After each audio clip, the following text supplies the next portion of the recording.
اللهم ذي السلطان العظيم وذي المن القديم.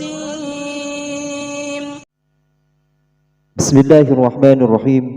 Assalamualaikum warahmatullahi wabarakatuh. Syukur alhamdulillah kita bisa berjumpa lagi di channel ini. Salawat dan salam selalu dan tetap tercurah kepada baginda Rasulullah Muhammad sallallahu alaihi wasallam.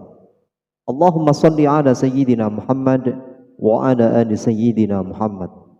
Harapan dan doa saya semoga saudaraku semuanya selalu diberikan kemudahan, dilancarkan rezekinya, diampuni dosa-dosanya, dan dipanjangkan umurnya. Amin ya rabbal alamin. Sahabat beriman yang dirahmati Allah, ketahuilah bahwa Allah subhanahu wa ta'ala menyayangi hamba-hambanya yang beriman kepadanya. Namun hanya sedikit muslim yang memahami bahwa Allah meningkatkan derajat hambanya dalam kehidupan ini dengan dicoba dengan beberapa hal yang menimpa dalam kehidupannya. Karena kehidupan manusia ini bersifat fana, yaitu sementara, seseorang harus sepenuhnya percaya bahwa kesempatan di dunia ini hanya untuk beribadah. Keadaan hidup berputar seperti halnya roda yang berputar.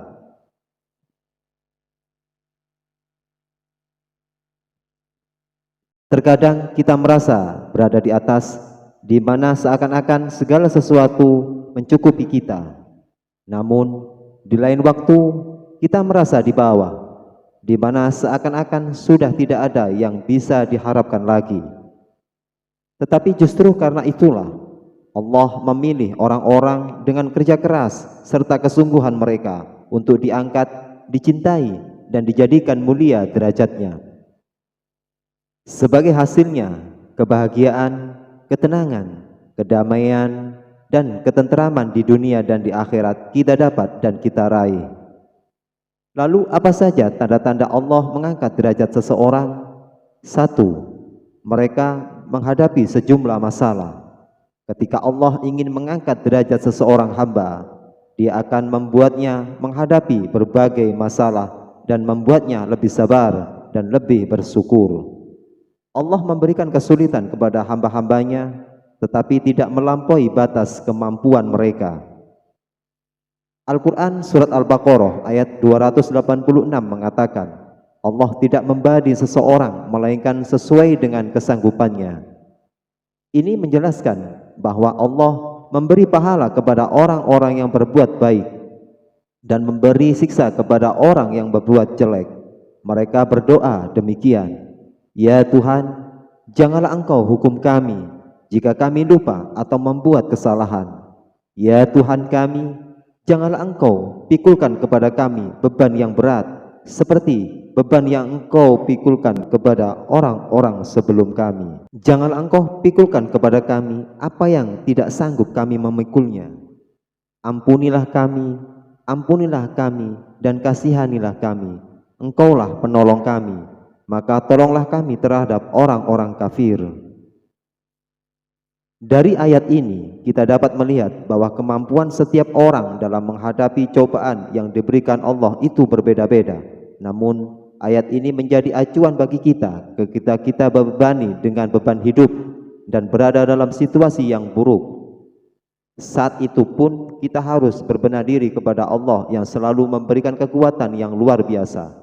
Dan karena Allah meningkatkan derajat hamba-hambanya, maka kita harus selalu bersabar dan bersyukur karena masih diberikan kehidupan. 2. Kita akan menghadapi orang-orang yang tidak menyukai kita. Maka pada tahap ini kita kembali diuji dengan orang-orang yang tidak menyukai kita hingga kita berada pada titik yang paling lemah, di mana kita berusaha menjadi orang yang lebih baik dari sebelumnya. Akan ada banyak orang yang menindas kita dan mencoba menyakiti kita. Tetapi ketahuilah bahwa ini adalah ujian kita yang sangat sulit, karena kita juga hidup berdampingan dengan banyak orang. Justru karena situasi inilah kita harus lebih memahami keadaan dan situasi yang kita hadapi dan menjaga diri kita untuk tidak membenci orang lain, serta mendoakan yang terbaik bagi mereka yang menindas kita. Kita juga harus selalu ingat bahwa semua ini adalah atas kehendak Allah. yang menjaga dan mengasihi kita ketika kita diuji. Allah lah yang menjauhkan kita dari orang-orang yang tidak baik untuk kehidupan kita. Oleh karena itu, kita harus selalu bersabar dan selalu memohon perlindungan kepada Allah, Sang Maha Pelindung. 3. Kita akan mengalami kesedihan yang tiada henti-hentinya. Ketika kita dalam keadaan banyak masalah dan kesedihan yang berkepanjangan, maka kita dapat mengatakan bahwa masalah yang kita alami baik besar maupun kecil merupakan salah satu tanda bahwa Allah sangat mencintai kita, hamba-hambanya. Ketika masalah yang kita alami menjadi alasan bagi kita untuk bersedih dan mengeluh, maka itu sangatlah wajar. Namun, kita tidak boleh berputus asa dari pertolongan Allah. Allah selalu bersama kita, bahkan dalam keadaan paling sulit sekalipun. Dan ketika kita melewati cobaan hidup, Dialah Allah yang memberi kita begitu banyak kegembiraan.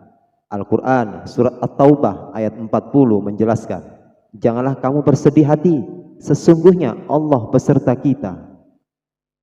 Ayat ini dimaksudkan untuk menghibur dan mengingatkan bahwa Allah tidak pernah membiarkan hambanya dalam kesedihan dan penderitaan.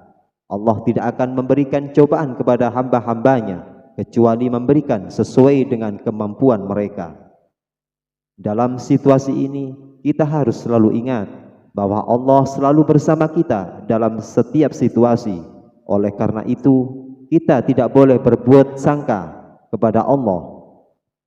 Sahabat beriman yang dirahmati Allah, itulah beberapa tanda Allah akan mengangkat derajat kita. Semoga video ini bisa bermanfaat buat kita semuanya. Terima kasih. Jazakumullahu khairan katsira. Wassalamualaikum warahmatullahi wabarakatuh.